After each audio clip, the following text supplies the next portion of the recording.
Halo, selamat siang, pagi, sore, apapun, kapanpun kalian nonton, teman-teman. Tepuk tangan dong buat Unicoms TV dengan stand up komedinya mantap banget. Makasih udah ngizinin saya buat tampil di sini. Sebelumnya perkenalkan, nama saya Theodorus Rimbo, teman-teman, biasa dipanggil Rimbo. Dan saya ini dari Wonosobo, Jawa Tengah ya. Emang muka saya emang kayak perompak Somalia, tapi iya beneran. Saya dari Wonosobo, teman-teman. Dan di masa pandemi kayak gini nih, kasihan gak sih sama maba-maba yang harusnya udah kenalan sama teman-teman yang baru gitu. Soalnya dulu waktu saya masih maba juga gitu, perkenalan di depan kelas gitu kan. Padahal aneh gak sih kenapa harus kenalan di depan kelas gitu? Kan semuanya juga baru di situ. Tapi ya udah kenalan di depan kelas dan saya mau perkenalkan diri sebagai Rimbo dan juga dari Jawa gitu.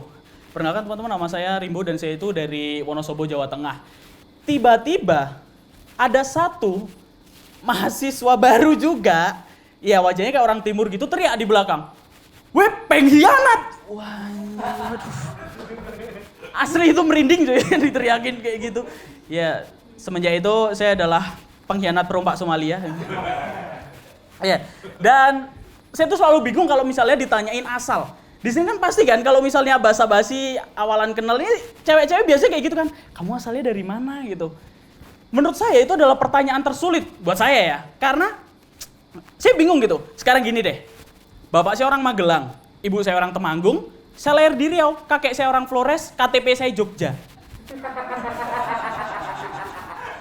Selalu ada orang-orang yang kayak basa-basinya, wah lightingnya lagi durip gitu. Serah bro. Ya, jadi dengan jawaban kayak gitu selalu ada orang-orang yang bilang kayak apa, wah santai aja Bu, kan kamu dari Indonesia, kecu. Sumpah, karena orang yang sama akan bilang ketika ada pertandingan Kamerun main gitu kan, weh orang bela negaramu po. Ya, orang yang sama juga yang bilang ketika ada berita kelaparan di Ethiopia gitu kan, kayak busung lapar, wih kayak keluargamu mas temen gue malah mangan nang gini. Kayak ngeselin gitu, bahkan dengan adanya corona ini, saya tuh pengen dikira corona cuy. Saya bersin nih, hacing, ada orang liatin, tenang aja mbak mas, saya nggak corona kok, tapi Ebola kan. Cuy, Ebola tuh dari Afrika. Kesel banget, dan masalah krisis identitas saya ini ternyata udah sampai ke lingkup tetangga-tetangga saya juga gitu. Mereka nggak percaya bahkan kalau saya orang Jawa. Mungkin karena saya juga kurang sosialisasi sama mereka. Suatu hari saya tuh ikut kenduri. Di sini ada yang tahu kenduren nggak? Tahu. Kenduren ya, tahu ya. Ya saya ikut kenduri karena gantiin bapak saya nggak bisa datang.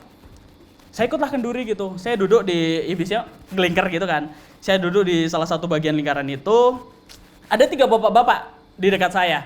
2 ini lagi asik cerita, yang satu yang lain, ini seolah-olah jadi translator. Jadi bapak 2 ini ngobrol kan, wah, wingi loro tenan ro sikilku. Nah si bapak translator ini bilang ke saya, seolah-olah saya nggak tahu bahasa Jawa.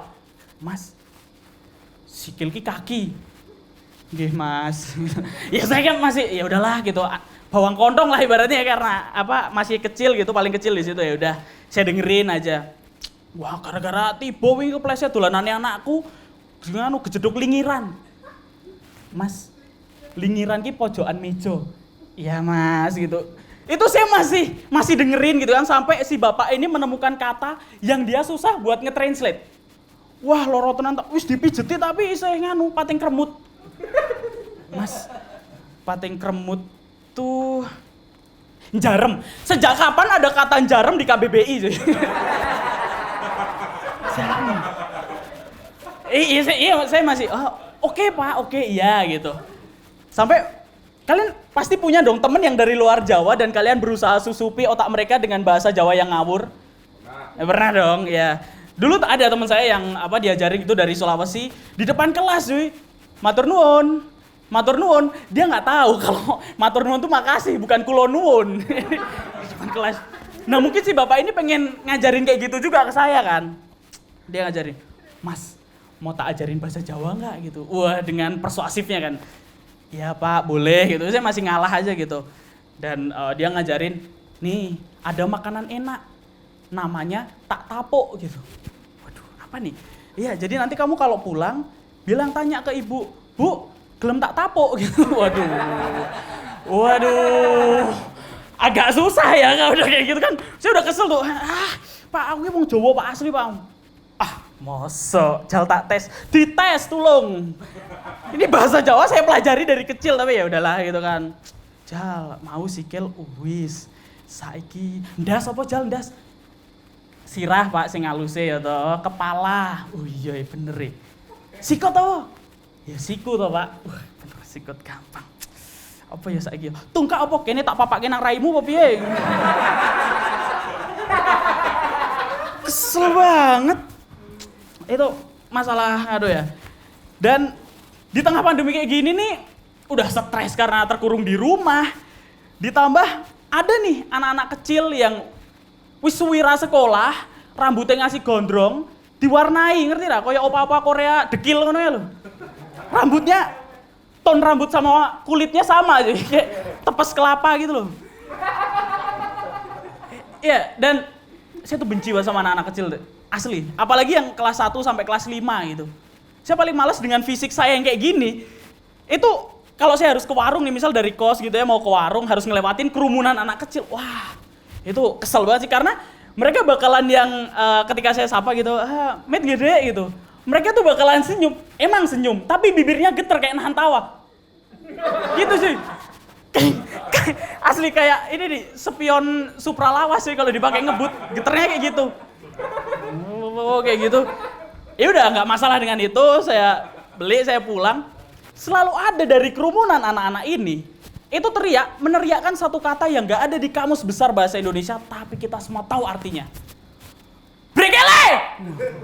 Waduh, nggak bisa dong saya ngapa-ngapain dengan kata brekele itu ya kan. Kesel tapi ya udahlah.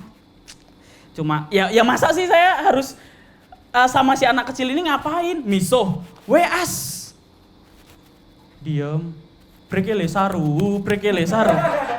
Apa yang diharapkan gitu? Masa mukul? Tambah gak mungkin dong. Cepak, nangis temennya. Allah ayo, brekele, Allah ayo. Terima kasih.